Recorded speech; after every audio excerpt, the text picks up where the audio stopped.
O primeiro reinado é um curto período da história do Brasil independente, que vai durar de 1822 até 1831. Nesse primeiro momento, Dom Pedro, nosso primeiro imperador, vai ter que buscar apoio tanto interno quanto externo para que o Brasil fosse visto como um país independente. O Brasil será reconhecido como um país independente a partir do momento em que Dom Pedro vai conseguir um empréstimo com os ingleses e vai pagar a indenização a Portugal, que então finalmente vai reconhecer este país como um país independente. A figura de Dom Pedro vai ser modificada e vista de outras maneiras aos poucos quando ele se mostrar um imperador muito autoritário. Aquele mesmo Dom Pedro que foi visto como um herói será muito criticado durante o seu governo. Por quê? Já em 1823, Dom Pedro dá provas de que ele é uma pessoa autoritária. Quando a elite brasileira se reúne em uma Assembleia Constituinte para elaborar a primeira Constituição do Brasil, ele não vai concordar com muitas coisas que estavam dentro dessa Constituição e vai fechar o Congresso Nacional e criar uma nova Constituição que atenda aos seus interesses. A Constituição de 1824 será a primeira Constituição válida outorgada pelo nosso imperador. Essa Constituição ela é vista como uma Constituição onde há um certo liberalismo à brasileira. É assim mesmo que muitos falam sobre essa Constituição. Por quê? Dentro dessa Constituição havia ainda o sistema escravista, né? O Brasil ainda continuava sendo um país com o regime da escravidão, visto que a maioria da elite brasileira era proprietária de terras e donos de escravos.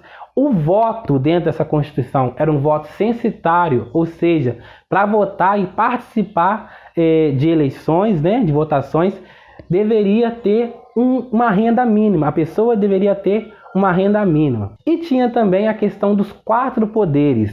Lá, quando a gente estudou sobre o iluminismo, Montesquieu criou então a noção dos 3 poderes: executivo, legislativo e judiciário, que deveria ser dividido entre pessoas diferentes, para assim não haver aquela concentração de poder apenas na mão de uma pessoa só. Dom Pedro, ao trazer essa noção dos 3 poderes para o Brasil, trouxe também um 4º poder, que é o poder moderador. E assim, então, ele se mostrava como uma figura autoritária. E isso só fez com que a crítica contra ele crescesse dentro do Império. Jornais que foram criados nesse momento passavam a fazer críticas ao imperador. Movimentos como a Confederação do Equador, que tinha como objetivo separar algumas regiões do Nordeste do restante do Império.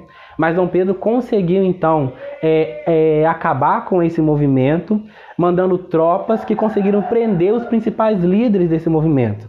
Em 1825, mais ou menos, houve a prisão dos principais líderes do movimento da Confederação do Equador, onde temos a morte do Frei Caneca. A partir desse momento, então, muitas críticas a Dom Pedro só vão crescendo. E até chegar um momento em que Dom Pedro não vai conseguir, então, continuar no poder. O que ele vai fazer? Ele vai abdicar o poder ao trono brasileiro em 1831. Só que ele vai seguir o exemplo de seu pai. Ele vai deixar também o seu filho de apenas 5 anos aqui no Brasil sob o cuidado de regentes. Segundo a Constituição de 1824, antes de completar 18 anos, o imperador era considerado menor e não poderia governar. Na falta de um parente próximo, o Brasil então deveria ser governado por regentes, uma regência trina permanente, segundo o que estava dentro da Constituição. Como eu falei anteriormente, quando Dom Pedro I foi embora, deixou o seu filho de 5 anos aqui no Brasil. Uma criança de 5 anos não tem condição de governar. Então, nesse momento, começa o período regencial, o momento em que o Brasil será governado por regentes até que o príncipe complete a sua maioridade. Esse momento é um momento muito conturbado da nossa história. Diversas revoltas e manifestações que ameaçaram a unidade do Império vão acontecer. A revolta da Farroupilha, a Sabinada, a revolta dos Males e a Cabanagem, entre outras revoltas. Para acabar com todas essas revoltas e acalmar o ânimo da população, os regentes vão fazer um golpe em 1840, o chamado golpe da maioridade.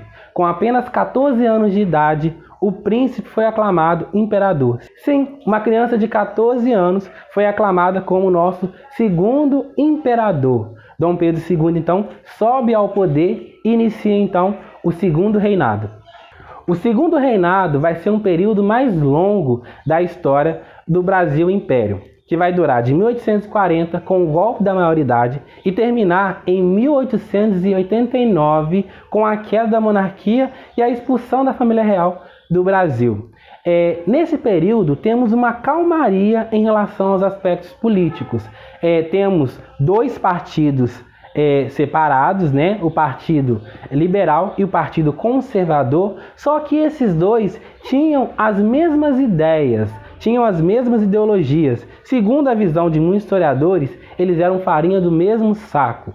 No meio desses dois partidos estava o imperador Dom Pedro II, que mediava as relações entre eles, sempre levando para um consenso final. Eles pertenciam à elite, né? Como eu já falei, tinham os mesmos objetivos, que era estar sempre no poder. É característica desse período o apogeu da economia cafeeira e o declínio da economia açucareira. Também é característica desse período os movimentos abolicionistas que crescem dentro do nosso país. Outra característica do período do segundo reinado é a chegada da industrialização e da estrada de ferro com o Barão de Mauá. Aos poucos, então, a monarquia vai perdendo força. Em 1888, em 13 de maio de 1888, acontece a assinatura da Lei Áurea. A princesa Isabel, filha de Dom Pedro II, assina a Lei Áurea, dando liberdade aos escravos. E nesse momento, então, temos o enfraquecimento da monarquia, que passa a ser criticada pela elite econômica da época e que, esperando uma indenização após a abolição da escravidão, vão deixar de apoiar a monarquia e passar a apoiar as ideias republicanas que estavam crescendo cada vez mais em nosso país.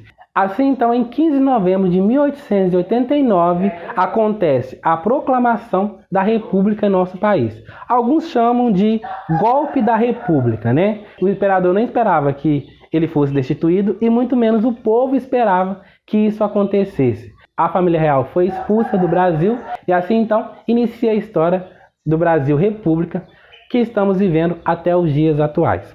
A aula de hoje termina dessa maneira.